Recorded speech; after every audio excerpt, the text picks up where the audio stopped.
The queen of hot topics and celebrity gossip, Wendy Williams is always ready to talk. If you've done something as a celebrity and there's a story that just falls on my doorstep, yes, I'm picking it up and I'm bringing it to the studio and we're gonna talk about this. The theme of her show, which enters its 8th season next week, is Say It Like You Mean It. With an approach that's bold and unfiltered, she's not afraid of Hollywood's biggest names. First of all, your name is Gwyneth. Shout out to all the Gwyneths watching. But you know your name has an air of pomposity to it. When you say it like you mean it, you have to be prepared for people to judge and either want to be around you to figure out the formula. There's a formula? Whatever that is. Or be prepared for people to not want to be around you because you are a pariah. Time for Ask Wendy. How you doing? Her audience eats it up, even seeking her advice about their own lives in a segment fittingly named Ask Wendy. Should I tell her or be telling her to step off?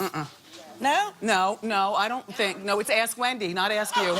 Watch her work and you realize not just anyone can do this. Call him after the show and tell him it's over. My gift is fearlessly talking, I guess. I've got a big heart, though. So Wendy Williams is never mean just to be mean.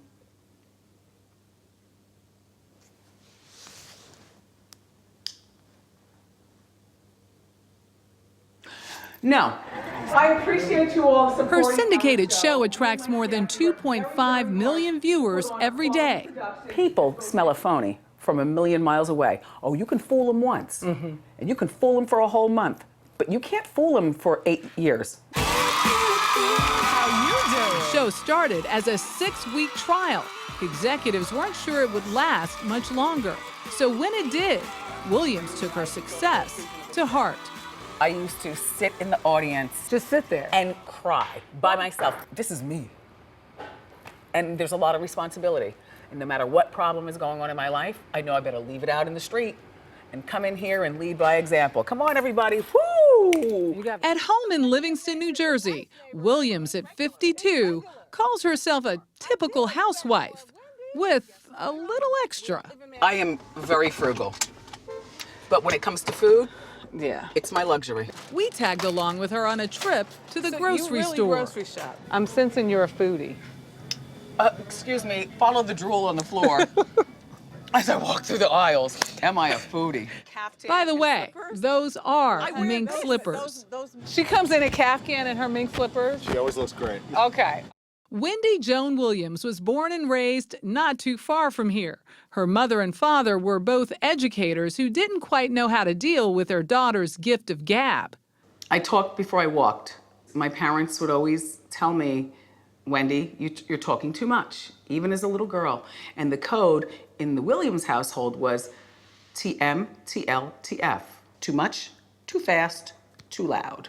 Williams studied communications in college and hosted her own radio show on campus.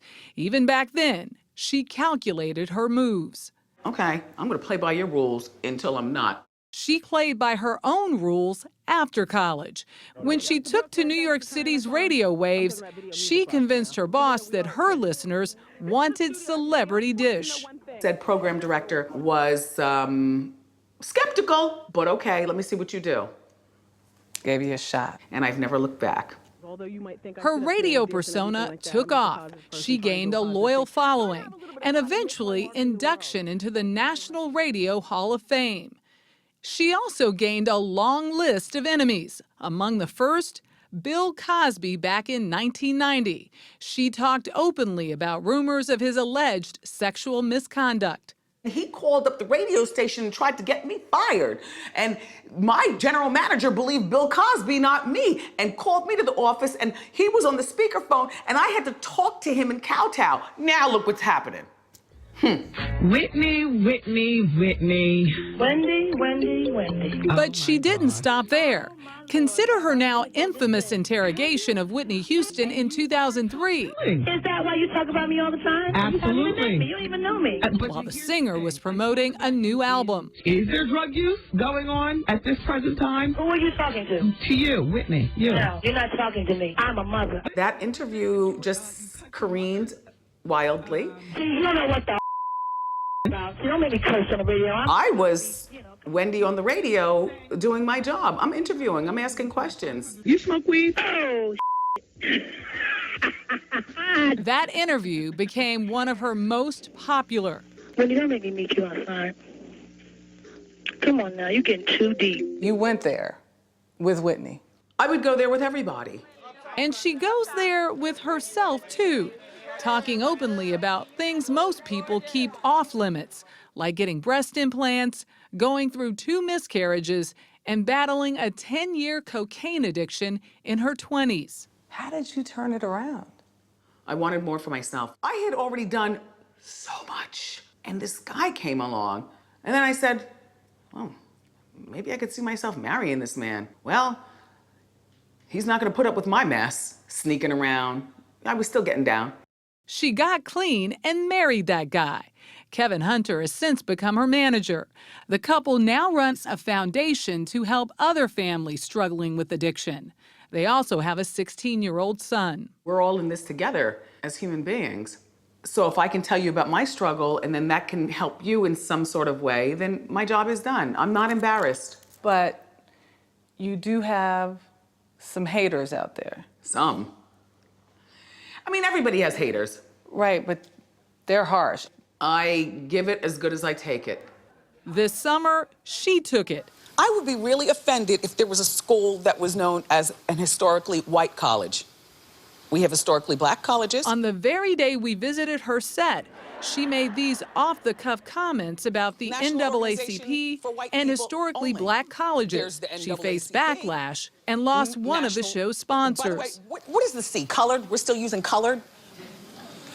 Like, I get it. Look, everybody's quiet. A week later, a different Wendy emerged. I want to apologize to everyone that I might have offended. Apology, and I was wrong. When you put yourself on the platform of being an entertainer, there are kind of certain things that you sign up for. Like what? Endless questions about endless things. Do you have any regrets? No, not one. All of my mistakes and successes have brought me to where I am right now. If I pulled something from the bottom or a fire I might have started in the press, I might not be here. I like it here.